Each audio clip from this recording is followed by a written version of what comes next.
mukhang game na sila sa pakikipag-bonding sa kanilang bagong barkada. At kung sports, ang pagiging gwapo, pihado MVP na ang susunod na housemate. Ano nga ba ang kwento ng teen heartthrob na ito? Narito, panugurin yung lahat. Nalabas ay misteryoso. At kahit sa madalas tahimik, nilalapitan at pinapansin pa rin ng iba. Palibhasa, mapa Amerika o Pilipinas, natatangi ang itsura niya. That's si Ivan.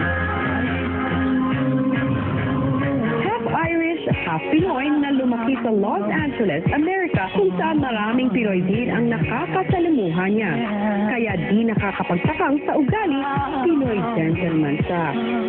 At ngayong malapit na magwakas ang pagka-teenager niya, kasabay ng pagyakap sa dugong Pinoy ay ang pagsagot sa maraming katanungan niya sa buhay, sa relihiyon, sa pag-ibig, at sa gusto niyang gawin sa hinaharap. Isa-isa niyang sasagutin lahat. Di man niya kasama ang pamilyang malapit na malapit sa kanya, kakayanin daw niya ang bagong buhay na papasukin niya. Sa exciting part ng Rizal, Ivan. OMG, mga kapamilya, ang striking shot ng Rizal, Ivan Dorsner. Hi, Ivan. Oh my God, say it to Rizal, Ivan. Welcome. Grabe. Nagsisilian lahat ng Na-excite sila tao. kay Hi, Ivan. Ivan. Ivan, ilang taon ka na? How old are you? 19. Do you speak Tagalog? I understand a lot, and I'm learning every day. Sige, kausapin kita Tagalog. Dapat masanay ka mag-Tagalog. 19 na si Ivan. Ivan, nakailang girlfriend ka na? Wala. Wala? Pero I'm sure may mga dinate kang babae nun. Special friend. Meron. Meron. Kasi kaya namin tinatanong, alam niyo ba sa parang buhay ni Ivan ay never pa siyang nag-I love you sa isang babae.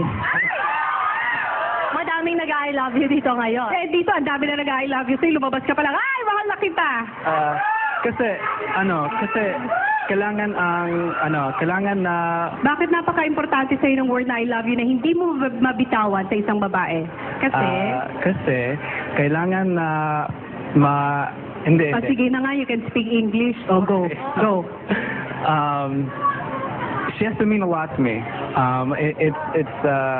It's a big thing for me. I guess I have to really know her well for me to say I love you to her. Wow, she really needs to mean a lot to him. Higi na nga, tingnan natin, baka mamaya mapa-I love you ka sa loob ng bahay ni Kuya Biang. Ivan, say bye to everyone because we will bring you inside the house. Come, Ivan, turn around. Naku, Ivan, ngayon pa lang kahit hindi ako si Kuya, gusto kita bigyan ng task. Kailangan sa loob ng bahay matuto ka mag-Tagalog, okay? Paglabas mo, nagtatagalog ka na. Sige, okay? Talk? Okay. Ivan, good luck. Happy summer. Maraming salamat. Ako nagtatagalog na si Ivan. Sino kaya ang mga kasama niya sa loob ng bahay?